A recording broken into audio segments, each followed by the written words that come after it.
gift. It's not really a gift. I'm forcing this on you. Oh, anything, by the way. Because back in the day, in the 90s, you were the queen. Like, all of us wanted to be you. And you... I think you're on opposite day, actually. No, in the 90s, everybody wanted to be you. You're ruining my surprise. Okay, I'll shut up. And so I was like looking at pictures to get inspired for like just style and like thinking about you with all your little daisies in your hair and all that. So I made you a little daisy queen.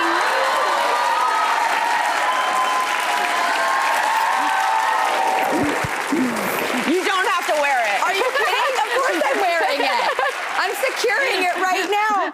Oh my God, I love this. Did you call my stylist? Because we're like twins. I know. By the way, I'm taking off the vest actually because I think this will color coordinate better. What do you think in a good way you do that's like super bold to some, but seems so normal and natural to you? Bold? Yeah. I don't know. Sometimes I feel like when I get on stage, maybe. That's where my head went. I'm so glad you said that because I was like, you can get up in front of everybody and do something that's so rare. It's just fun. It feels like this like huge exchange, like a wave of love. Like, you know, I'm there to love them and they're there to love me. And we know it and you know what I mean? It's like, get out there and we have this like common, that's why I'm so excited to be here because we have this common thing, which is the song or the story, because most of the songs are like the story of my life. So I have a new record, so I've so been listening excited. to it. You have? Of course I have. Oh my gosh. Of course, in anticipation. It's called Bouquet, looking at how you're dressed, which, by the way, is very much now I know. I need my I dress. was like, by you the way, have the vest back on. I do. And the whole album, you know, feels like extremely invitational. You know, the thing is that like I wanted to write a record so bad, and it was like probably the end of 2020, and I was like, there's this inner voice. It's like, make a record, do it, come on, you want to. But I felt guilty, like to go into the studio and take the time to do that. Like I have a life, like the kids and everything, and it's a lot. And I also like have a lot of records, and I've done it. Like I've done it a bunch of times, but I just couldn't like put it away. Like I just kept going in the studio, and I kept going to like cul-de-sacs of like, oh, I'm going to do ska again. Maybe I'll do like, oh, I'm going to do reggae. Like I kept trying to chase my old self and like try to repeat or compete with myself.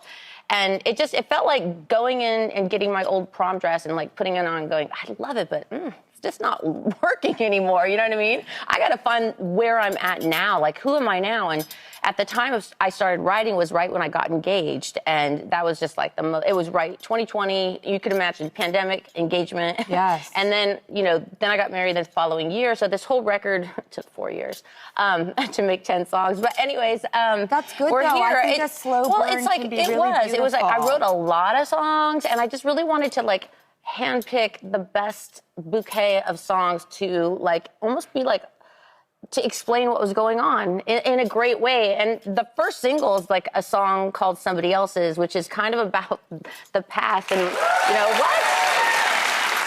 I realized that you really do on this album, you needed to hear like how far the love grew. And like after having to like scrape myself off the ground and like start over again, like I'm still there. It's a miracle. Like it's just such a miracle to be now 9 years in and 9 you know, years? yeah, 9 years with this guy. He's so cute too. 9 years. Yeah, that's how fast it's going.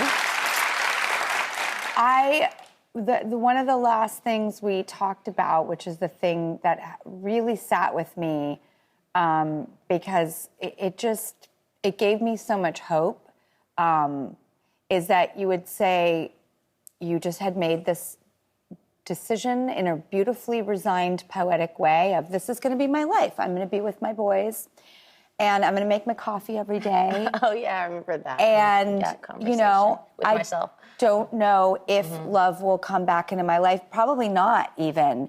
And then the doors opened and somebody walked through them and changed all that. And to hear that from you, because I think you're Gwen Stefani. We all love you so much. And then it's like... Thank you. I applied it to my own little tiny existence, and I don't know who else did it, but it shifted something for me. Really? Yes, it really did. It made me go from this is what's happening to me to these are my choices, and now I also know and believe that my inner dialogue, which is this is my life, I wake up with my girls, and this is our routine, and that's just going to be what it is.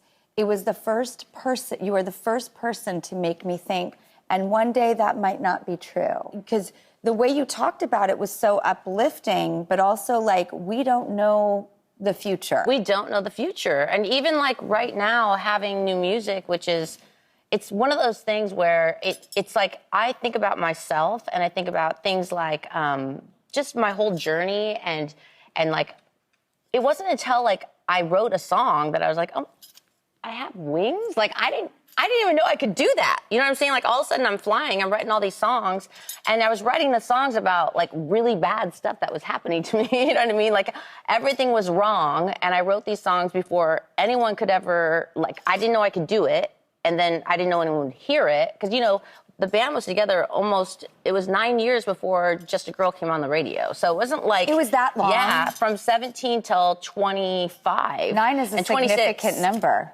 Yeah, today it is. Yeah.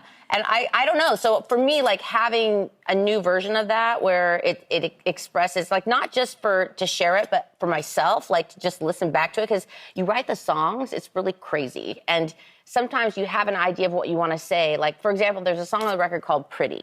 And I was thinking about it, and I was thinking about, like, I was looking back in my life at all of, like, the photos, like, physical and inner beauty of myself. And I was, like, thinking about 8th grade. I'm, like, staring in the mirror in the gym, right? Like, by myself going, am I cute? Like, I can't tell. Like, you know when you're trying to figure out if you are or not?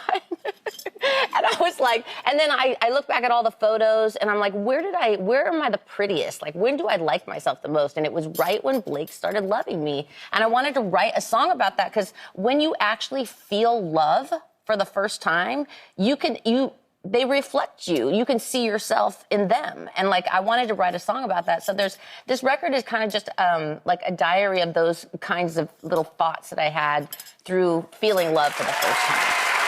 Right. We have to cut to a quick commercial break. I do not want to, but when we come back, will you tell me all about Snoop and The Voice? Because okay, we'll be right back.